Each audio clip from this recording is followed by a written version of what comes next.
So, who am I? My name is Conte. I'm the lead designer at 5 Live Studios. I'm one of the co-founders. There were 5 of us that started the company about 2.5 years ago now. We were all working at Sega when Sega closed down. It was just across the road actually. And there's a few people here that actually worked at Sega as well.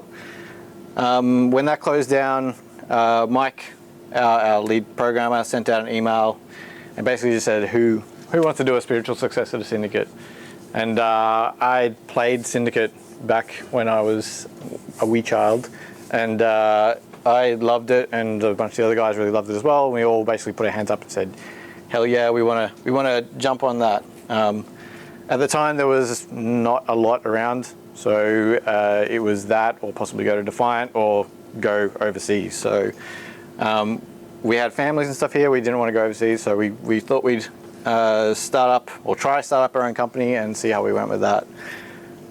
So just for a show of hands, has everybody here, or who here has actually played Satellite Rain or owns a copy of Satellite Rain? And of those, were there backers here as well? None of you back. One backer, thank you. So I'll start off with our Kickstarter. So I'm basically going to go through the whole process. So a brief overview of the Kickstarter, and then how we made the game, why we made the game, why we did some of the things we did, and mostly looking from the design perspective. And then I'll get into what went well, what didn't go quite so well, and then where we go from there. So preparing for our Kickstarter, we basically started by researching a whole bunch of other Kickstarters. What do they do? How do they lay out pages? Where do they have their rewards? All that kind of thing. We also then spoke to a whole bunch of people who did their Kickstarters. So basically asking the same questions. How did you do things? Where did you find you were getting the most sales? Or the most pledges? So it turned out that by far the most pledges were the ones that were going to get people a copy of the game. Like the lowest one that gets you a copy of the game, and by far the most money they made was about the $100 tier. So that was where we kind of tried to, with our pledge levels, try and entice people up bit by bit to get to that $100 tier, and then put as much worth as we could into that $100 tier to get people up there. And preparing a release schedule. So we prepared a nice release schedule for the entire 4-week process.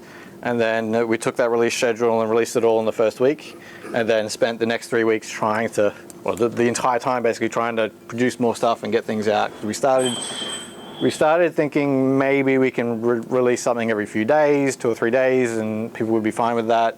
And we found after a very short time that people wanted stuff constantly. You needed to constantly be throwing things out to the people. So our video, we underestimated greatly how long this would take. We figured, yeah, making a short trailer and then editing a video together would be pretty simple. We're pretty savvy with tech, so surely it would be simple. It wasn't. It was a very, very long process. We wrote entire scripts and spent days sitting in the discussions room going over and over and over all the wording of everything. And then we went and found a location and went and started recording it and filming it. And after we'd filmed it, and I went back and edited a rough cut together, and we decided to scrap everything we'd done up until that point because it sounded terrible. It sounded like we were reading an encyclopedia, and it was horrible. So we threw it all out and basically started again, writing it in a much more conversational tone. So it wasn't just a bullet points you'd find on the back of a game. The shooting process itself was extremely long. To the point where we spent we found a location that we could go there and film, and it was all good, but once we went there and the people that were in the booth beside us were having a meeting with 15 people, so anything recorded of that, we could just hear a crowd of people beside us, so an entire night was lost of shooting that. We lost half of another night because we forgot to turn the mic on when we started, so we recorded about 45 minutes to an hour before we realized that. Mike was pretty happy about that. And then editing, I'd never edited anything before in terms of video, so going through that process and learning how that was done took a lot of time as well. So the actual trailer, First thing we did was come up with a previs for our trailer.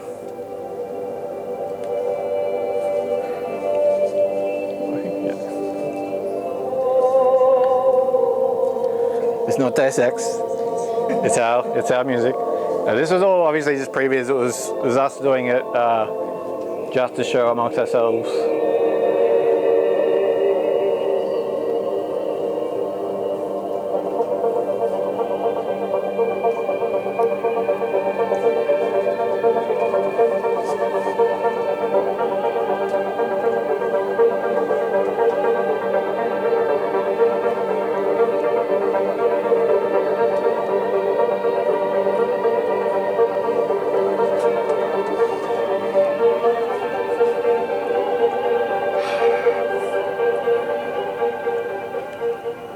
Alright, so the idea behind that video was basically to, show off, we had the 4 different agent classes and we wanted to show off how you would work together, you'd use your 4 agents to work together to overcome the challenge that was in front of them. So we had this idea of there being some gate or some door that they were trying to get past, and there was a sniper looking over, and the assassin was going to come up from behind and take someone down. Once we put all that together, and we did that very, very quickly, we hated it and thought it was terrible, so we scrapped it completely, and we wanted to get something that was much more snappy and fast-paced and really got people excited, because although that kind of did what we were thinking and what we wanted, it wasn't exciting for us to watch, and we knew what was going on. So we did another previs really quickly. I'll show you that. This one doesn't actually have any sound, so we basically just took a few shots of things we'd already had, and then got some concept stuff off the net, and basically just showed off the kind of ideas that we wanted to get up and running, and the pacing and the speed of things. And the idea was to get it going really, really quickly towards the end to build up and crescendo on the title of the game, and then show off the really cool big mech at the end. And then this was the final result.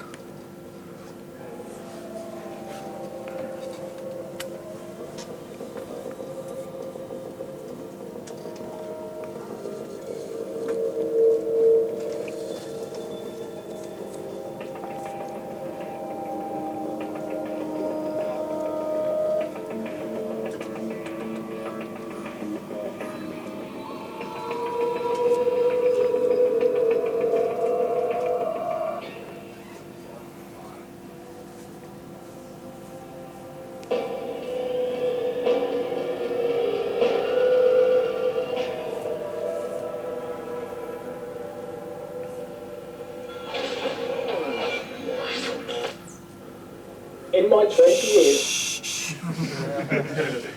No. Yeah, like I said, I edited that. I'd never ever want to hear that spiel again, so I'm not going to show that to you. So yeah, we didn't have a lot of time when we were making it, so we had to cover up as much as we possibly could and use smoke and mirrors as much as we possibly could to make it seem like we had this really high production value trailer, but really it was just thrown together with the bits that we had in the very small amount of time that we had to put it together. So the buildings themselves were something that Brent had in his portfolio already. We made, the characters were made in the time leading up to the Kickstarter. This guy here, like we had this pose, and we definitely wanted to have this shot in here, but we didn't have any kind of facial rig animation stuff set up at all. So the fact that he's got a helmet on is not just because helmets are cool, it's because otherwise he would be looking there with a really stupid expression on his face, and I really wanted this shot in, so we made a compromise, got a helmet on there. And you can see that through a whole bunch of other shots, like the guys up against the wall in the top left are actually the agents with the bottom halves of their coats stripped off, and they've got like one of them's got a backpack on. You'll notice none of them have hair because we didn't have time to make hair. Everybody's facing away from the camera. The shot underneath that is we've just cut the top of the top half off. The guys all walking down the alley was another one. It's all just completely backlit, and they're far enough away that you can't tell. And the one that was the closest up was the one that we backlit him completely, put some cool goggles on his face, and just you can't tell that there's no facial rig animation stuff at all. So it was all about trying to make it seem like we had a lot more than we really did. Even in the 2 shots on the left there, you can see like the blue orb thing. It's actually the same alley that we've just lit differently and moved the camera and done things slightly differently. Even like the greebling stuff in the alleyway shot there is actually the same stuff that you see along the top of the right hand side on this shot here. So it was a lot of reuse of assets and trying to get as much out of every little bit that we possibly can. What's greebling? Greebling is just little bits of stuff. So like the pipes and wires and hoses and all that kind of stuff. So the progress through the Kickstarter was very exciting on the first day when we got massive sales and we were heading for $4 million and everyone was excited. But we all knew about the curve of how Kickstarters went, so we knew it was going to dip. And when we got to about the 3rd week of that, it was probably the worst time of my entire life. It was unbelievably stressful. We made it in at the end. Let's see, it's 4 days, I think, 4 or 5 days before the end, we actually hit our funding goal. But the week before that, I was convinced that we were not going to get anything and I was going to have to move overseas, and my partner was pregnant at the time, so it was just the most stressed I've ever been in my entire life. But we got funded, and we were all excited. So straight away, we found a place to set up the company, and we got stuck into pre-production. Now with any game, usually you've got some form of limitation on what you can do, unless you're Valve and you're a bottomless pit of money. So between talent, time, and technology, we had a look at it. We knew we had the right guys to do it. We've all been making games for years. We had Jeremy Love and Richard Lyons had done some concept art for us, and they're big names in the industry. We had Russell Shaw, who was the original composer on the original Syndicate game, and he was a BAFTA award winner. So we knew we had really good people working on the game, so we weren't worried about that at all. We decided to go with Unity very early on, and we were pretty sure we'd be able to do what we wanted. We knew we were going to be pushing it with the whole open world, streaming everything in, but we were fairly confident we'd be okay with that, and we had backup plans. If we couldn't get everything working, we had backup plans in place. And then time. So time was the thing that was by far our biggest limitation. So from a very early point, we came up with the idea that you needed to pick your battles with everything that we did. We couldn't do everything. We couldn't get everything as nice and polished and shiny as we would like them to be. We'd promised a lot and we had to deliver, and we didn't have a lot of time to do it. So we went in right at the very beginning with the basics, starting up basic movement and gameplay. So this is, I don't actually have a video of it or a demo. I looked for it, but I couldn't find it. This is basically where we started off. We had those 4 agents sliding around in their bind pose.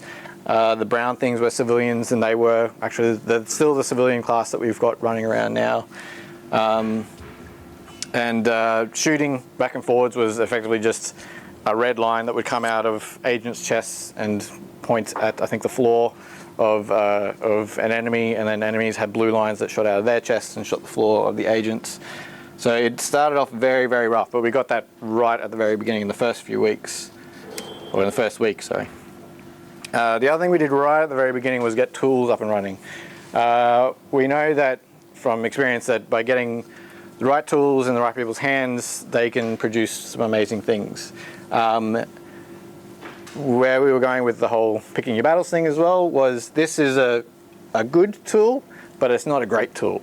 So the wardrobe manager was basically there to help us create a city full of randomized people with different bits and pieces of different hairstyles and different glasses and outfits, all the color palettes. So on the right hand side you can just see a few of the color palettes that Dean set up.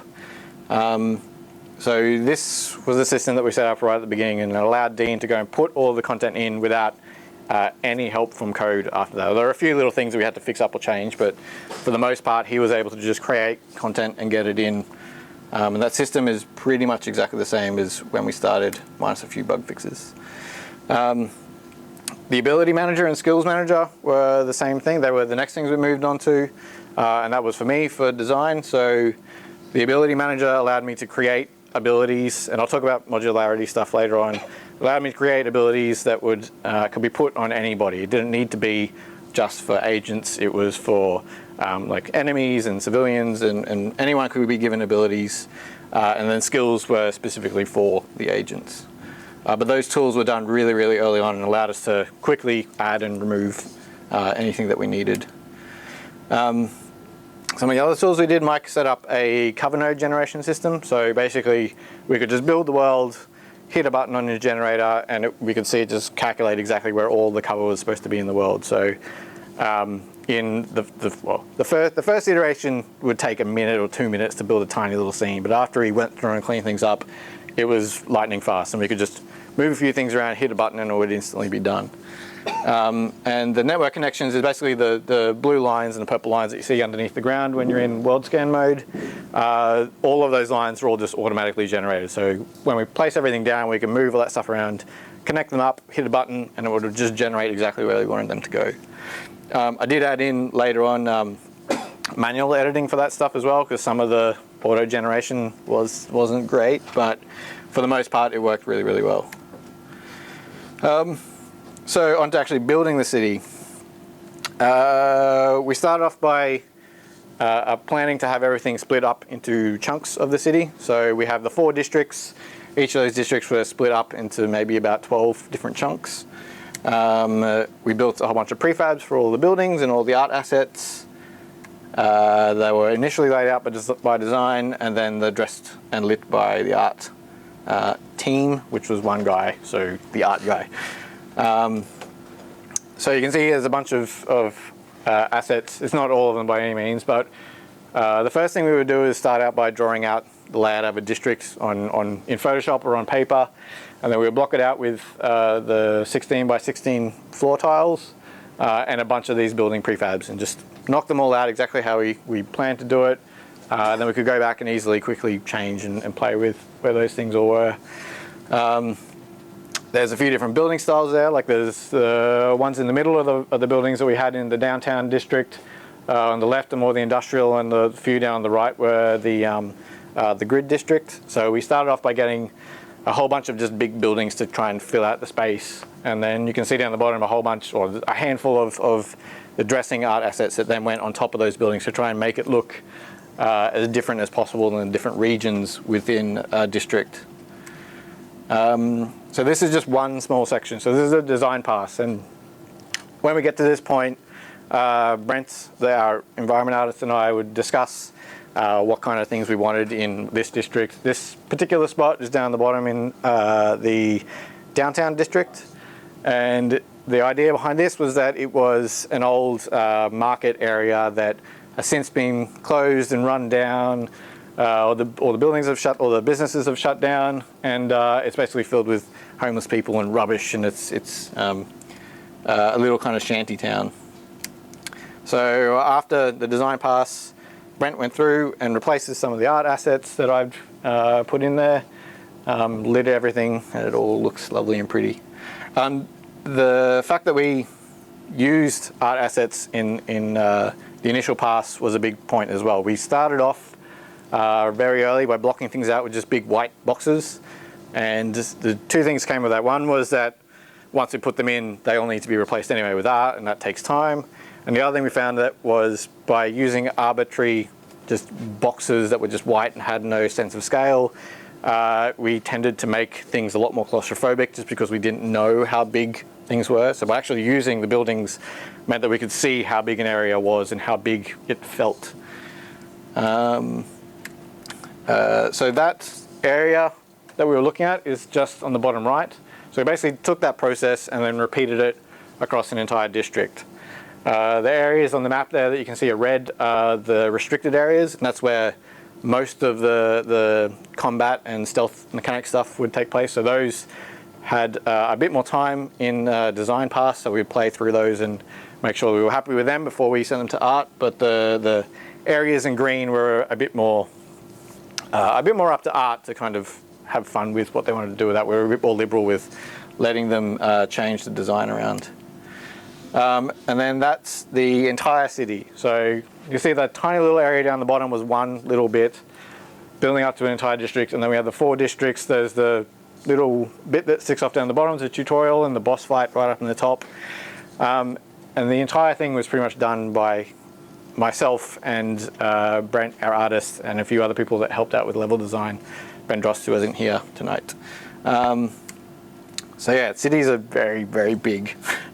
One of the things we wanted to do right from the very beginning was have a seamless city. We wanted to make an open world game, and we wanted to be able to go from any point in the city to any other point in the city without having a loading screen. So we've got a hefty load at the beginning of the game, but once you get past that, there's nothing else. You're in the world and everything streams in. So we did that with some of Mike's crazy magic stuff. I don't know the details exactly of how it works, but from what I understand, everything and this is where we were pushing Unity really to its limits. We loaded every single thing in the city into a scene, and he cut up everything and baked everything down into small asset bundles, and saved all those out, and then at runtime, those bundles would get loaded in based on wherever your characters were in the world. We also restricted agents, so they would always have to be in one district at a time. And that was kind of our backup plan as well, was that if we couldn't get the streaming up and running, we would have a district and be able to run around in one district, and we would load between districts. But Mike pushed forward on that and actually got streaming working really well. For a while it was, you could scrag the screen around and you would have to wait a few seconds before everything to pop in, but by the end he'd optimized it enough so that you don't get that at all anymore. People doing things. So there's lots of people in the game. I'm not going to talk too much on this, but Mitch, our animator, had set up a motion capture setup in our office. So our office is probably a little bit bigger than this area here, and half of it was basically his setup. So we've got in the roof 3 PlayStation Eye cameras, or 4, sorry, PlayStation Eye cameras, and I can't remember the name of the software, but it was about $600, and that was all he needed to do to create all of the animations for our game, basically. So with that, and as I said before, like picking our battles, we got a whole bunch of animation library assets to basically fill in stuff for the crowd, because where we wanted Mitch to spend his time and his focus was on all the gameplay stuff and all the agent stuff. So anywhere we could where we could get stuff from civilians, so wandering around or leaning against walls or any of that sort of stuff, as much as we possibly could, we got those out of asset libraries. They weren't as important as the gameplay stuff. Keeping on that, we went to the asset store for a whole bunch of things. The sector audio system we used, because at the time we were in Unity 4 and the audio wasn't that fantastic. These guys have a bunch of other things that they sell in the asset store, but we only use their audio. Environment art assets, so we used a handful of these. Some of them were used straight out of the box, I think, but the vast majority of them were used as a starting point to go from, we got an art asset and then we manipulated it and changed it so that it would fit in our world. A trash man pooling system, we just took that straight off the asset store. That was another one where we could easily make it ourselves, but rather than spending a week building an asset pooling system, we could pay $50 or however much it costs to get it, and then we had one already done, and we could spend that week doing more important things. I think we spent maybe a day or so, half a day, tweaking it and adjusting it so that it worked with what we needed. But apart from that, we saved a whole bunch just by going and finding this tool on the store. Particle effects, Bruno, the guy down in Tasmania who is doing the particle effects for us, or all the effects for us, I guess, used an explosion animation sheet that we got off the asset store as a starting point. So the explosion you see there is that initial animation sheet, and then he added distortion and light and more bits that flew out of it and all kinds of stuff. But the idea was that he could spend time coming up with that initial step, but he didn't need to. If we could find something that was that did the job of what we wanted, we could then take that and push that to make it look how we wanted without spending too much money. The line tool thing was something, so you can see around the edge of the tiles here, there's like a black trim around that. At the beginning, Brent was manually placing those pieces down everywhere.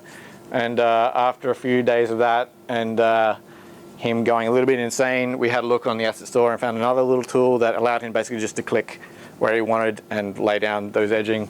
The same thing with that. That was a camera facing thing, and it just a little bit of work on that, and we could snap it so that it was always facing up. So that saved a hell of a lot of time as well, not just on building a tool, but on art side of having that tool so that he could just quickly place that stuff down. So design systems. So where we could, I preferred to go down the route of building system design stuff as opposed to scripting.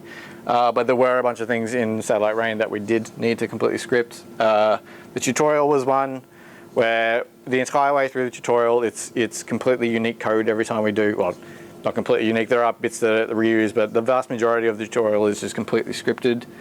The quest systems themselves, we have a quest system that we wrote up, and it would allow us to reuse modules of that, but it was a scripted bunch of quests with randomized elements in them. The enemy patrols are almost completely system-based, and I'll go through that in a second.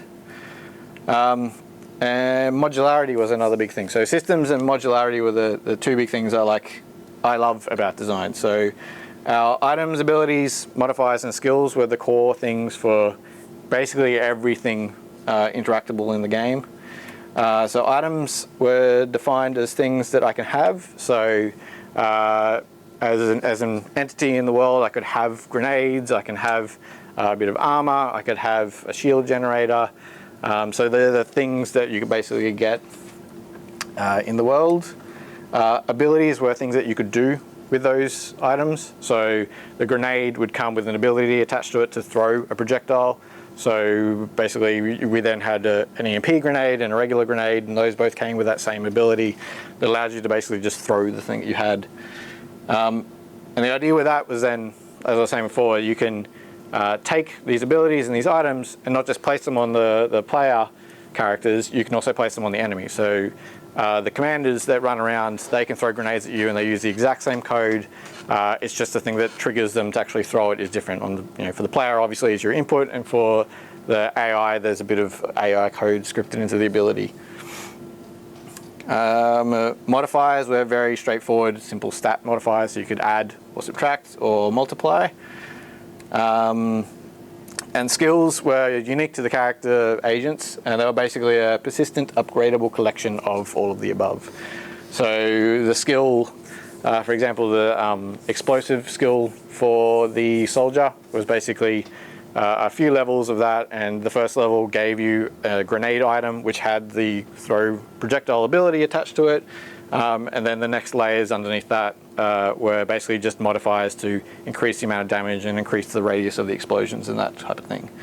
And by having those systems in there, it meant that we could really quickly change how those things worked and throw them out or create new ones and mix and match all the abilities and bits and pieces that we got in. So item economy. So when I initially set up this item manager, I had individual input. There's over, I think there's something like 150 items that ended up being in the game.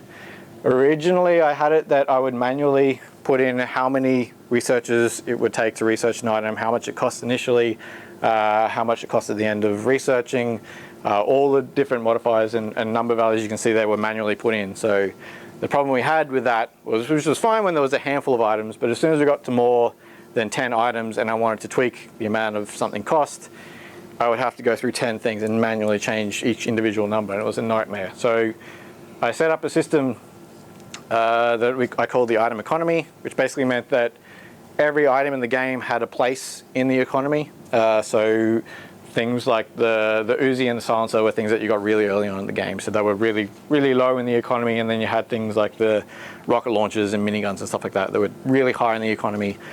And I had then a whole bunch of numbers that I don't actually have a slide for this, but it was basically the starting cost of everything, the end cost of everything, the curve of how items in that economy scale would divvy out their prices and all that kind of stuff. And I had a few different curves for how many researchers they had, the starting costs and all that kind of stuff. So it basically meant that I could automate that system a hell of a lot, and it meant that if I wanted everything to be a slight more expensive, I could just go and adjust the top and bottom, and everything would get slightly more expensive. But if I wanted just the end things to get more expensive, I could just adjust that, and everything would move up. I could adjust the curve so that the items you get towards the end of the game were a hell of a lot more expensive, which is what we ended up doing. We found that as you went through the game, you were getting more and more money coming in, and we needed the things towards the end to be a hell of a lot more expensive. If we did have time to then go back through and we needed to adjust things and tweak things even further, we could have added back in those individual controls, but we found we didn't really need to go back and do that. Basic interactables are probably my favorite part of what we did making the game. So what this was, there was a basic interactable ability from the ability stuff I was talking about before, and it basically meant that when you were told to interact with an item, you would walk over to that item and start an interaction, interact with it, and then end the interaction. And all of those things you see there, plus a whole bunch more, were all run through that same system. And all it meant that was sticking that one ability on all of your agents, flagging them as player agents so they could be controlled manually, and the rest of it could be run through these extensions. So on the left, I don't know if you can really read it, but the BI weapons, the basic interactable weapons, basically meant that when you started interacting with the item, you would put your gun away, and then if you ended your interaction or reset or cancelled it, you would revert back to whatever previous state you were. The idea for this came from The Sims, which they do a very similar thing where all the items that they put in the world have all the instructions for the Sims wandering around, so they don't know what the hell's going on. They get broadcast messages and told to come and interact with me, play these animations, do it here. So that was the same idea with this. So we got a lot of control out of some very, very simple scripts that I could easily just chuck on any of these items in the world. So the BIXP basically just meant when you interact with something, you get a bit of XP for it. Then there was a timer thing so that it would cool down so you couldn't just sit there mining XP out of items. BI X-ray fade was basically when we were going in and out of the doors. Initially, you would walk into the doors and you would just see the X-ray color go all the way to the back, and then it would snap and move down to the other end. And all we wanted to do was basically fade that out so that while you were interacting with the object, it would fade out. You wouldn't see them then behind the building just slide in bind pose down to the other door. And the animation bull thing was something that we set up mostly for Mitch to play with as well, so that he could flag any animation that he wanted in his mechanism setup. There's a bool one, there's a float one, and a string one, I think, as well. And it basically meant that he could just go through and add these things on events to stick things in the world that were related just to civilians wandering around. So we had lean points where he could put a point in the world that was a basic interact that was flagged to not be used by the player, so you couldn't trigger it, but the AI, as they would walk around, would find these points, walk over to it, and then just basically do whatever they were told once they got to them. So this is spawning the enemy stuff. So this is the whole map again, and it was basically broken down into small regions, small chunks. There's a bit more detail in the bottom right-hand corner. That's just because I've got that specific chunk loaded, so there's a whole bunch of other things in there. But basically, each of those regions was a small area of the map that had an ID set on it, and then it had a node associated with it that had a few bits of information on it. So we painted that down. The nodes would then have a difficulty rating, which I would manually go through and put on each of the parts in the world, and how many patrols that should be patrolling in that area, and the strength of those patrols. And I'll get to how they spawned in a second. But basically the idea with that was that we would separate the actual enemies themselves, who they were and what they could do, and who was supposed to be patrolling as much as possible, so that we could go back and adjust who the enemies were and how many there were in the game and how tough they were, and that would populate straight through to the map without having to go back through the map and manually adjust every single point on that map. So the enemies, this is just the Dracogenics Corporation, but we've got, I don't know how many guys there are in there, 15 or so enemies. And you can see it's basically a card deck. So You can see the corporate soldier there with yellow has about 12 people in the deck. The heavy's got about 7 at this point, and so on and so forth through the whole deck, or through the whole list. Sorry. The way that we got that was basically calculating the skill level of all of your agents, how many items you'd unlocked in the game, how many districts you'd unlocked. A whole bunch of different factors went into driving at what point the deck was, and the deck was changing constantly depending on what you'd done. Beside it, you may or may not, probably not be able to read, but in red there, the numbers are slightly different, and that was there to indicate as you up your wanted level in the game, the deck would basically change. So as each of your agents got up to level 4 wantedness, the deck would change and get a lot harder. So we would be spawning. At that point, we wanted it to be like GTA when you've hit 5 stars and you're in so much trouble that you may as well just curl into a ball and cry.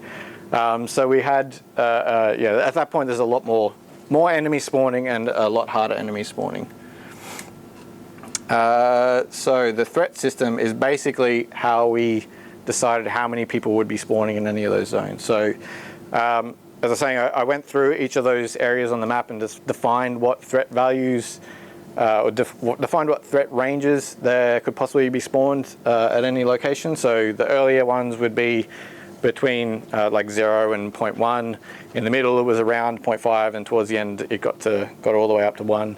And it basically meant that it would force the deck of cards to be within that range when you were in those specific areas. It's also used for calling reinforcements, which I'll get to an example in a second. So this was basically the numbers that we had. So your plain soldier right at the beginning, not doing anything, would have a threat value of 75. As the wanted level went up, it would increase 100 to 125 to 175 when they're all the way up. And then there was a multiplier on that, depending on how far you were through the game as well, to calculate what threat value individuals were. There was also a few other little bits and pieces that went into calculating exactly what your threat value was.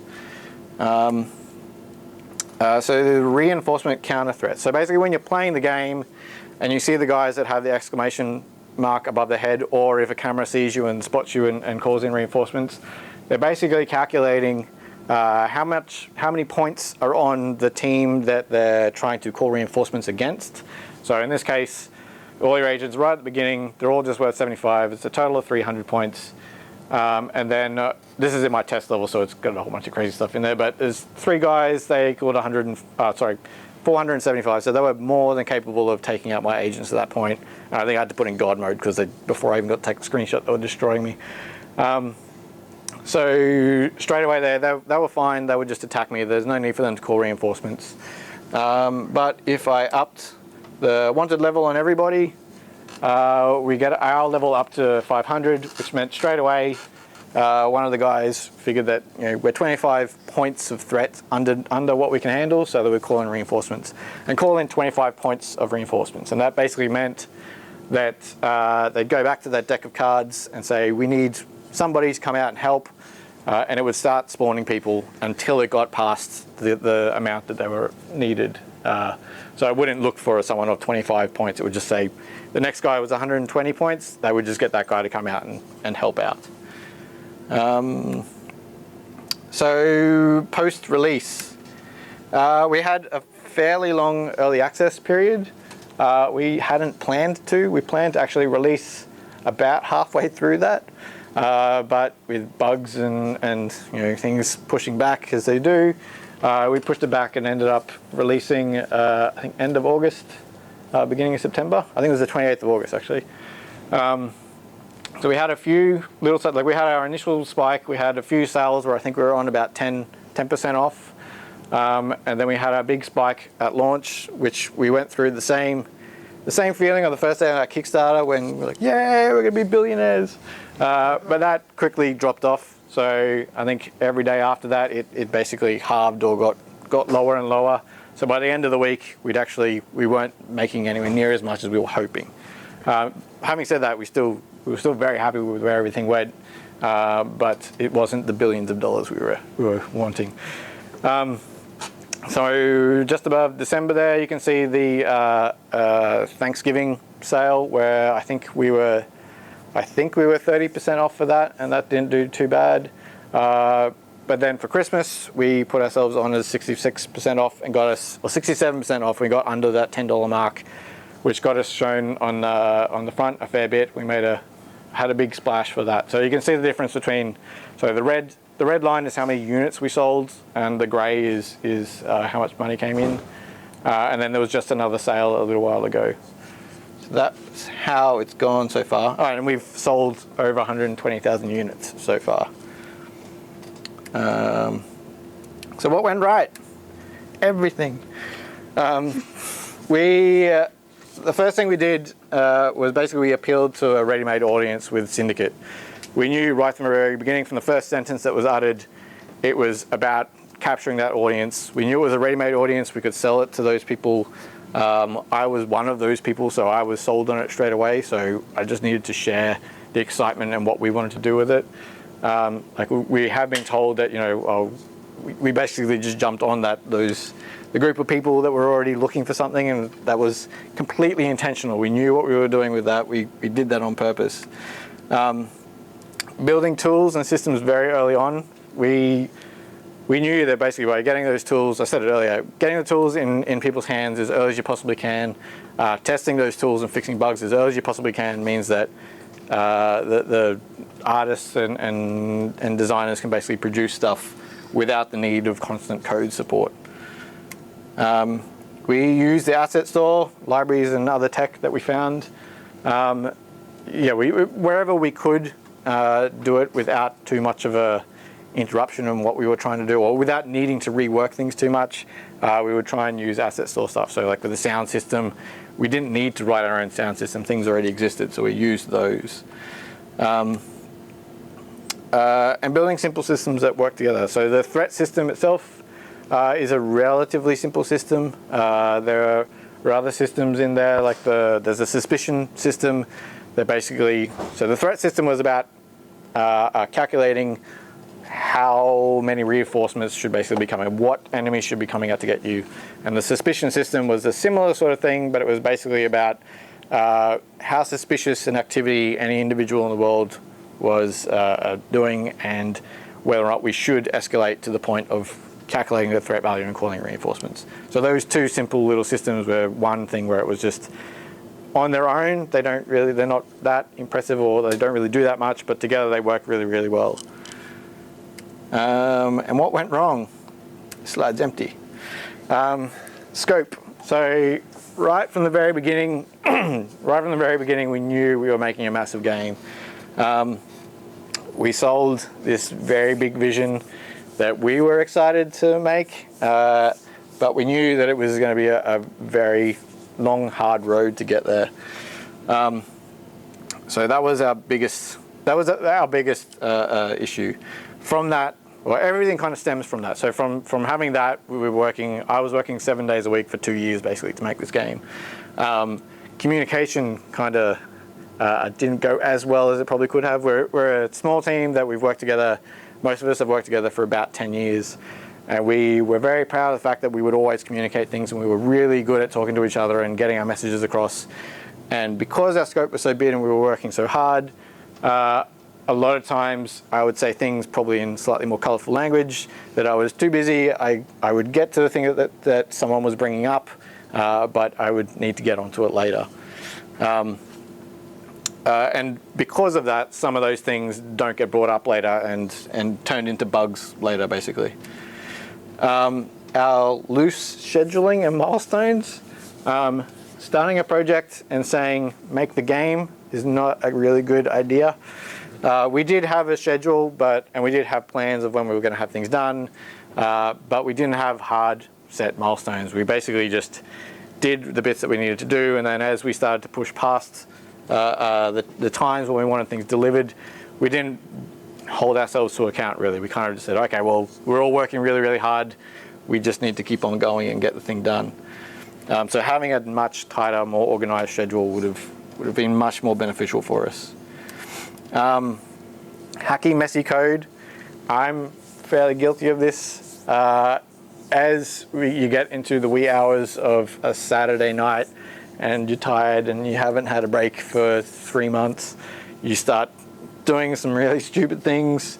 That's a lot of them have come back to bite us in the ass, but at the time it was always that mentality of, it's really late, I just need this one thing done, I'll just write this really hacky thing and get it out there, and then everything will be fine. And that leads to some of these comments that end up in our code. I don't know if you can all read that, but there's a few more in there. I didn't put them all up. Marketing was something that I put a question mark there because we're not sure. None of us in the team had ever done marketing stuff before. So when we got everything out there, we knew we were trying to address the syndicate market, basically. But we didn't know what we were doing. We didn't have any money assigned to marketing at all. We had a PR company called Renegade PR that was doing stuff in association with us, and they were really, really helpful. At the end of the project, we did a massive marketing blitz where we spent a few days and we basically emailed every single person we could possibly find on the internet that had anything to do with games and trying to get them to look at our stuff. But apart from that, we weren't sure what we were doing. So in terms of doing more marketing stuff in the future, we're definitely going to be looking at asking people who know what they're doing a bit more. And scope, my God, I can't stress enough how bad scope was in terms of working 7-day weeks for 2 years is not great. And that ends up hurting us in the long run, because we did put those stupid things in there, and we did put stupid mistakes in that came back later and turned into more long hours to try and fix those things. So as much as we possibly can, we'd like to have the time at the beginning to really do things properly and not kill ourselves basically making the game and putting those mistakes in to have to fix later. So what now? We're currently working on the co-op multiplayer beta for Satellite Rain. We were hoping to have that out about now, but the beta should be out very, very soon. There's only a few bugs we're trying to squash to get that out before we can test that, before we can get it to the public, sorry. We're going to start looking at evaluating console ports as soon as the multiplayer stuff is done. So we don't know whether or not we're going to port to console, but it's something that's been on the back burner for a long time, and some secret squirrel business that I'm not going to tell you about. So yeah, that's everything. Thanks.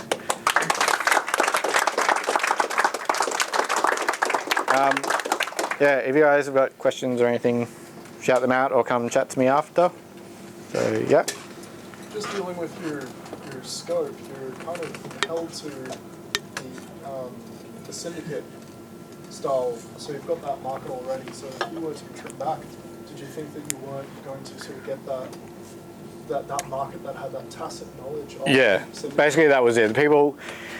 Syndicate already existed, so we knew we had to at least start with that scope of game and add things on where we could or where we wanted to. Even with that, we did cut some features from the game that we wanted to have in the beginning, but we started with a small team. It's 5 Live Studios because there's 5 people in the company, and to make that big of a game with 5 people is the stupidest thing.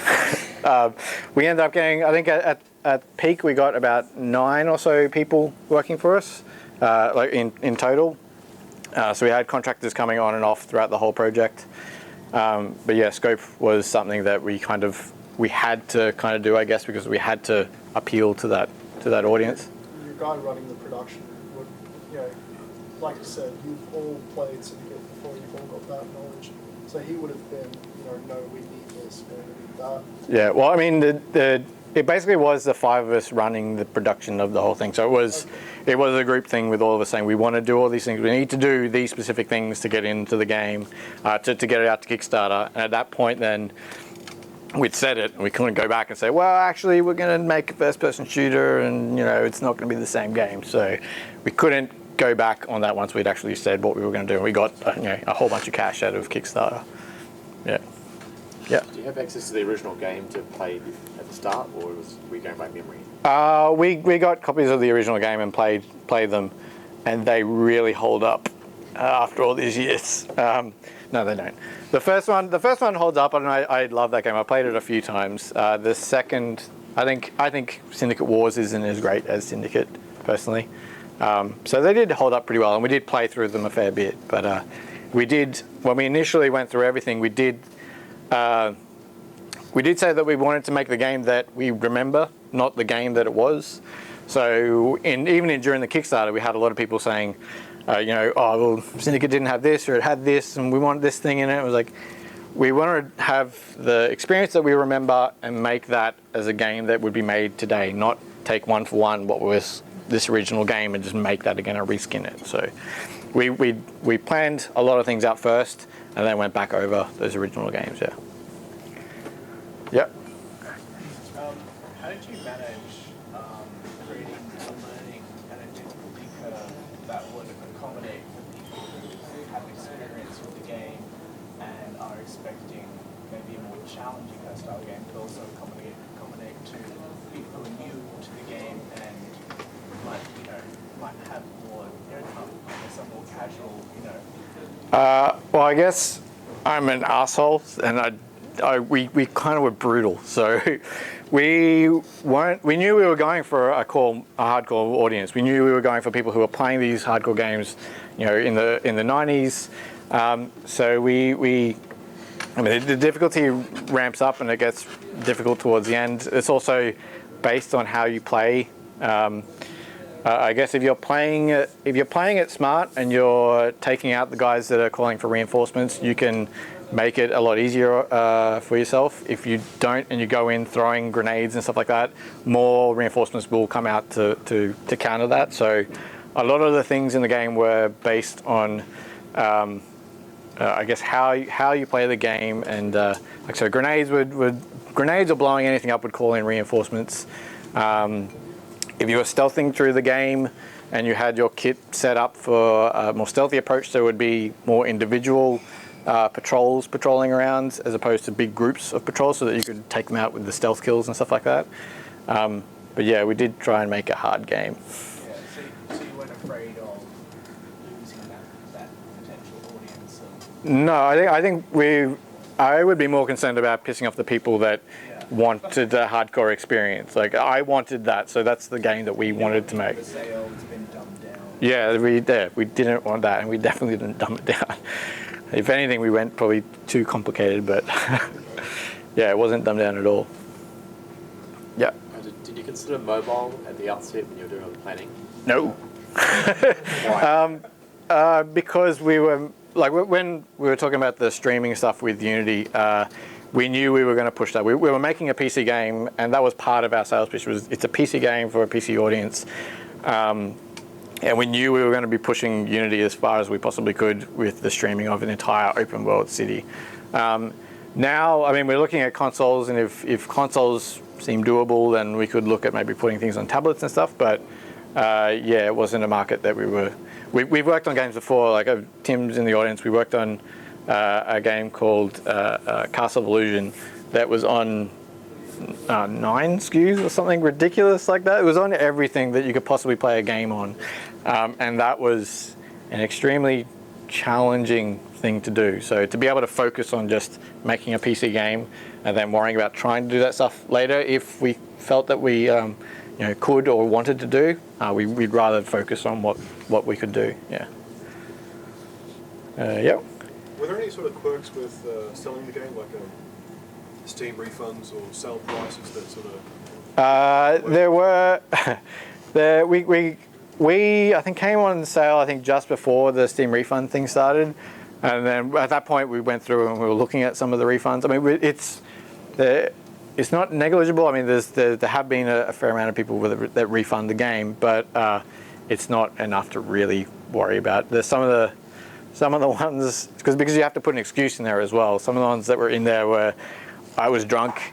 I don't remember buying this game, that kind of stuff. So there's not that many people refunding the game, so we weren't that concerned. And the game is more than 2 hours long, so you're not going to get very far in 2 hours.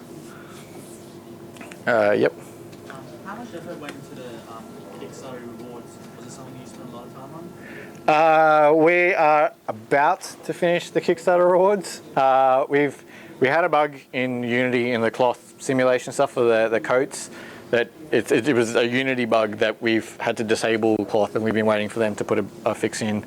And they apparently finally have, and we've been testing it, and it seems to be completely fixed now. So that will be going out soon. But I think in total it's about $60,000. I think we spent on all the backer stuff.